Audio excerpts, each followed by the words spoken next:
Welcome to another WMCQ coverage at Chialan's Gaming Lounge. We are now in round 6. We are watching Leon face off against Neil. Leon with his burn deck that we've seen a lot of times, so long on the left-hand side, and Neil on the right-hand side with what looks like a tuned monster deck, maybe. I don't know. Okay, you're here with Jody and Akil taking over again from Neil, who is now on a break. As we can see, the players are shuffling up. Very interesting match.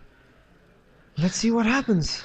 Yeah, so Neil looks happy with his hand, or maybe he's already milled. Leon just deciding, let's rather not take a risk with what the cards I had in my hand there, and let's try get some better ones. So doing a nice 8-point shuffle to make sure the cards are nice and randomly distributed. So I'm correct in saying that Leon is playing Burn? Yes, Leon on the left is playing a burn deck, and Neil on the right, we're not quite sure what he's playing. Okay, Neil has left commentary because another Neil is playing Conflict of Interest. No. Okay, so no worries. He wants both players to win, but he just wants Neil to win a little bit more, just for the pride of the Neils. It's almost like that movie, you know, if the two Neils came into contact, the universe would implode. Yeah. Singularities and things like that. So Leon is currently at this point, I think he's 4-1 in the tournament. I'm not sure how Neil's doing, but he must have done similar if he's been matched up against Leon. So we're currently seeing Leon though on a Malta 5. That's a very intense mull for Leon. With the burn deck, having cards in hand is just such an important thing, and being down to 5. It's not a place you want to be. Not a place you want to be, but clearly he's happy with that, and he is on the draw. Yeah, he's on the draw, and decide to play his land and let the other player go. We see a decent grip of lands from both of these players. Yeah. So Neil is actually playing a red-green devotion deck. And he starts out with a Burning Tree Emissary, but nothing cast off of the extra mana. Okay. So what does that do when it hits the battlefield? When Burning Tree Emissary enters the battlefield, it adds 1 red and 1 green mana to your mana pool. It's almost like a mana morpho. It's very interesting that he didn't actually use that extra mana. He just clearly wants to have the dudes on the board. Leon, on the other hand, also not doing anything for turn 2 with his mana, preferring to leave it untapped. Yeah, he might choose to do something in his opponent's end step though when it's most effective for him. Just give him space to make some decisions and burn potentially a new threat that comes out in Neil's turn. You see Neil thinking very carefully about what he wants to do with his mana here. I think he's most likely deciding whether he wants that to enter tapped or not. He decides to rather save the life and have it enter tapped. He is facing a burn deck, so that is a very smart move. He does swing into Leon. Leon decides to tap his mana, potentially just blowing up the burning. He does blow up the burning tree emissary, avoiding any damage and just keeping himself totted up. Also, scrying 2 from his magma jet. Yeah, scrying 2, seeing what he wants next turn. He seems quite happy with both of them, and he just places them back on the top of his deck. He does have enough land in his hand for the considerable future, so he should be okay. Yeah, but with Leon's deck, most of his cards require either 2 or 4 mana, so having 2 is generally sufficient for his purposes. Neil, on the other hand, probably looking to ramp up into something quite nasty. He is holding the Nykthos. What does Nykthos do? Nykthos adds 1 colorless mana to your mana pool if you tap it. Okay. However, by paying 2 colorless mana, you can tap it and choose a color. You then add devotion. You then add mana to your mana pool equal to your devotion to that color. Currently, his devotion to any color is sitting at 0 because he has no permanents on the board, other than lands. Yeah.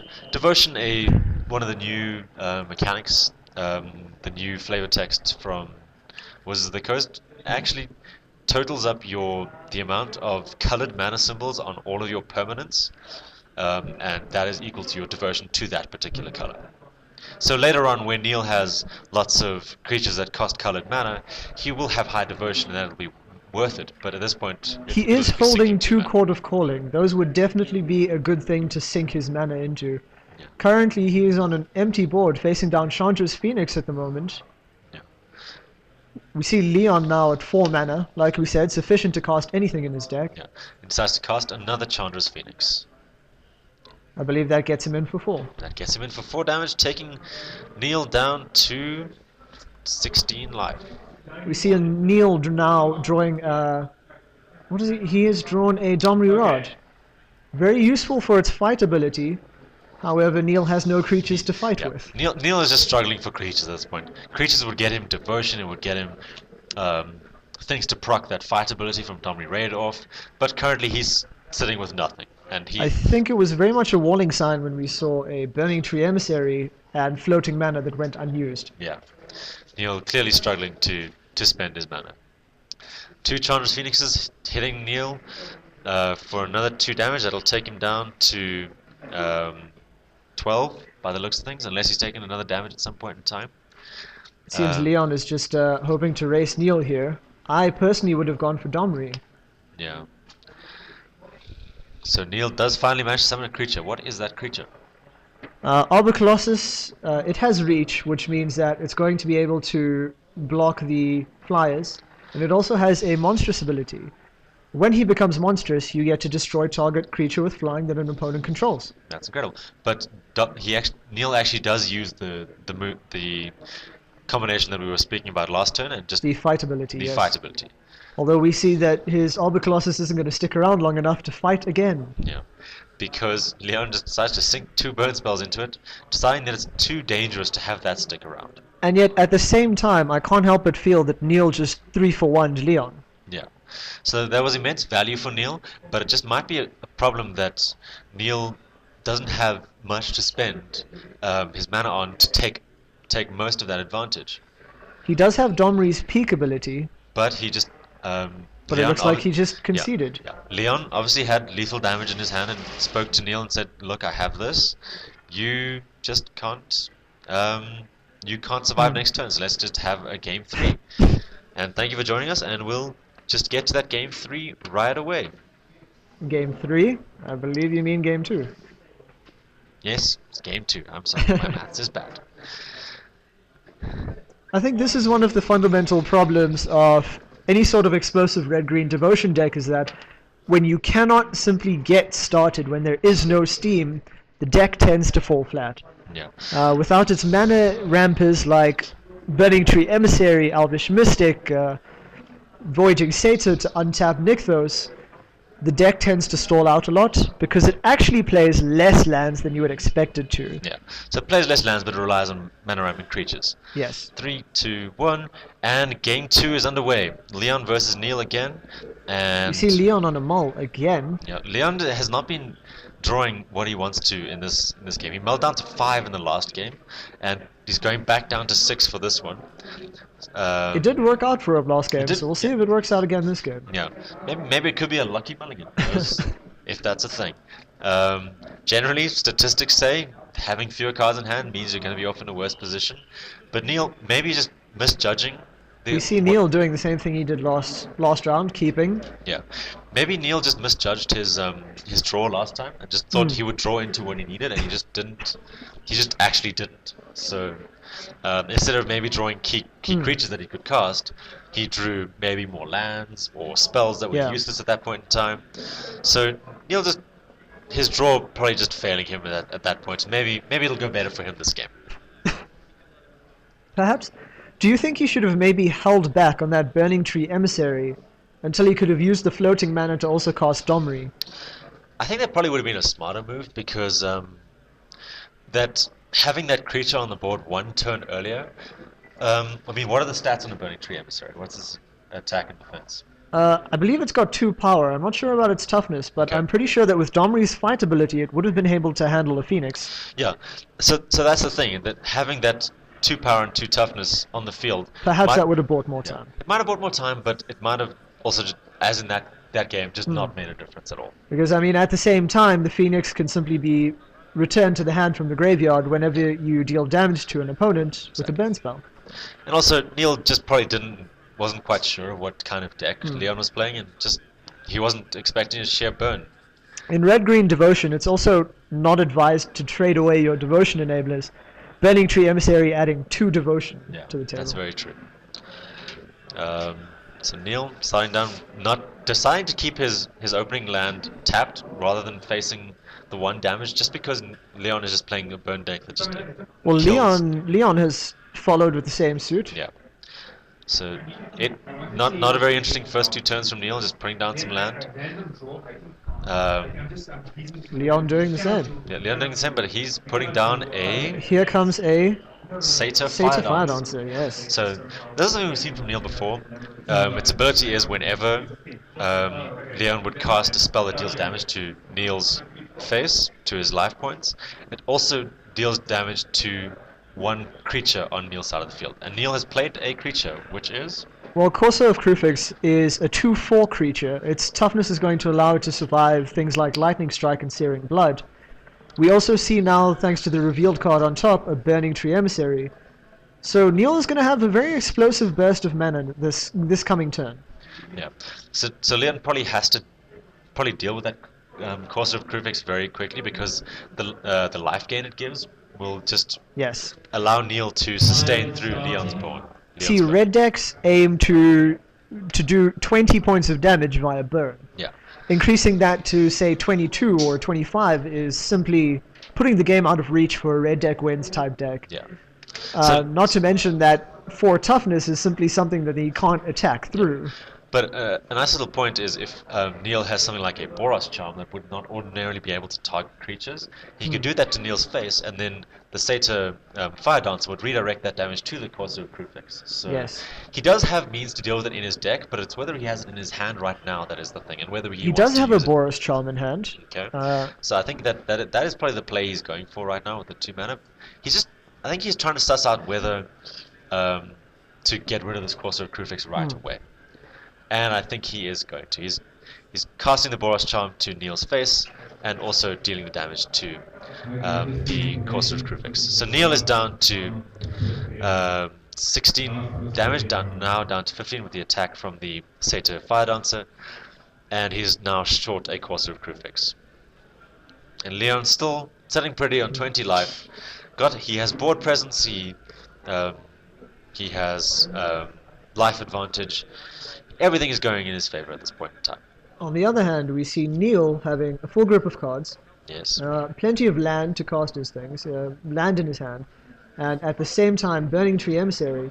But what does he do with all of this mana that he can amass? He now casts another Corsair of Krufix. So Leon thought he was done with those annoying little Corsairs, but apparently not. Well, we don't know if he's done with Boros Charm either. Yeah. That's true. Neil does play a land from his Corsair of Krufix to gain 1 life, I believe? Yes. Yes. 1 life, so he's back up onto 16 and passes the turn. 17, I believe? No, 16. He was down 16? to 15 from the attack. Yes. So Leon plays down his 4th land. He can now play pretty much any card in his deck. And we shall see what he decides to do about the second Corsair of Krufix after... I believe he might have a Lightning Strike in hand, I'm not sure, but Lightning Strike could deal with the Burning Tree Emissary in order to shut down that amount of devotion. Yeah. We do see the Voyaging Satire on the top of Neil's deck, so one more piece to enable explosive devotion starts. Yeah. What does the Voyaging Satire do when it enters the battlefield? Voyaging Satire actually does nothing upon entering the battlefield, but it has a very neat tap ability that lets you untap a land. Okay. Now, ordinarily, untapping a forest or a mountain would simply net you 1 more mana of that color. Yes. But shenanigans start to happen when you untap Nykthos Shrine to Nyx. Yeah, that's very true. Nykthos Shrine to Nyx a land that can tap for the total or devotion to a certain color. So shenanigans could start happening soon for Neil if he manages to get his combo off. I think Leon is just thinking long and hard here as to what he needs to do about this combination of cards on Neil's board. You know, I like the way that you describe it as a combo. Yeah. I truly believe it sort of is, because without one of the pieces, the deck tends to fall flat. Yeah. Without Nykthos, all of these mana dogs kind of do nothing. Yeah. And he decides to chain the... chain to the rocks? Yeah, chain to the rocks on the Corsair and swing in with a Chandra's Phoenix, taking Neil back down to 14. So Neil knows what his next draw is, but... And the combination is still kind of there, but he has lost a bit of devotion and a bit of momentum by losing that second Corsair. The question is also, what does he have to do with that devotion? I mean, we see an Arbor Colossus come down again. Yeah. So an Arbor Colossus is a nice big fat creature with reach to deal with the Chandra's Phoenix, preventing. So because it has reach, it can block creatures as though it had flying. So it can block the Chandra's Phoenix and survive because of its superior toughness. So Neil might just want, I mean, Leon might just want to deal with that right away, because it could be a problem for his deck if he has to outrun the outrun Neil's deck without attack damage from his Chandra's Phoenix. Again, we see the issue of where does the burn damage go to? Yeah. Without Satire Fire Dancer, ordinarily you'd have to make a decision between pointing it to someone's dome and pointing it to a creature. Yeah. With Fire Dancer on the field, you get to do both. Yeah. Satire Fire Dancer giving immense value to Leon's burn spells, and unless Neil has a way to deal with that, it's going to become increasingly problematic, because every time Leon burns Neil's face, he can also burn a creature. There we go. We see a Magma Jet, I believe. Yeah, That's 2 damage to the face and 2 damage to the Arbor Colossus. So how much toughness does the Arbor Colossus have remaining? I believe 4. Okay, so it's still has 4 toughness. I think the fact that Leon did that indicates that he probably has another burn spell in his hand to deal the remaining 4 damage. So that's 2 damage. At 2 mana, it's probably only going to be 2 damage. Yeah. Or, oh no, we have Convoke. So, that's right, Stoke the Flames. So Convoke, Stoke the Flames, getting rid of that Arbor Colossus. There we go. So Neil's life, do you think you can Stoke the Flames target the face? Target Neil's life? I'm actually not sure about Stoke the Flames. It's a very new card to me. So Stoke the Flames can target. So he obviously targeted Neil's face, and taking him down to 8 life points, with a combination of 6 burn damage to the face, redirected with the Seder Firecaller to the Arbor Colossus. So Neil is looking very precarious here on 8 life. I believe he has a Misium Mortis. He cannot overload it though. So he just uses it to get rid of that pesky Seder Fire Dancer that has been giving him so much grief at this point in time. And I see a whole lot of mana dorks coming out now. So Neil has a lot of ramp, but he has nothing left in his hand to cast. But finally, now that the Fire Dancer is off of the board, they're not going to die from burn spells like Shock going to the face. That's very true. Lightning Strike going to the face and killing a creature. That's very true. We are, however, going to see the Phoenix get in for 2. Yeah, that takes Neil down to 6 life, and Leon is still sitting pretty on 18 life. So he's very much got pretty much every advantage a burn deck could hope for. He's got cards in hand over his opponent. He's got life over his opponent, and his opponent is also on low life. So this is what a deck like Leon's tries to do. It tries to just we see a top deck land here, and a massive swing from Neil for a whole 4 damage. 2 damage. 2 damage. One, 2. Oh, that's true. 4 damage. He's not using them for mana abilities. That's very true. He's got nothing in his hand to cast. And but there we go. That would be game. We see Wally Helix for the final 4 points of damage. That's final 4 points of damage. An attack from the Chandra's Phoenix will be the end. And it's interesting to note that this came mostly from beatdown. Yeah, a lot of the damage came from beatdown and the burn spells being redirected. Leon not having to sacrifice his burn spells to get rid of creatures. Yes. Just hitting his face the whole time. And Neil just grumbling about his top deck. And thank you for watching. And we'll be back soon with round 7 of the WMCQ in Johannesburg, South Africa. And thank you for joining us. I've been Jody, and joining me has been Akil. And we hope you catch us for the next one. Absolutely. See you soon.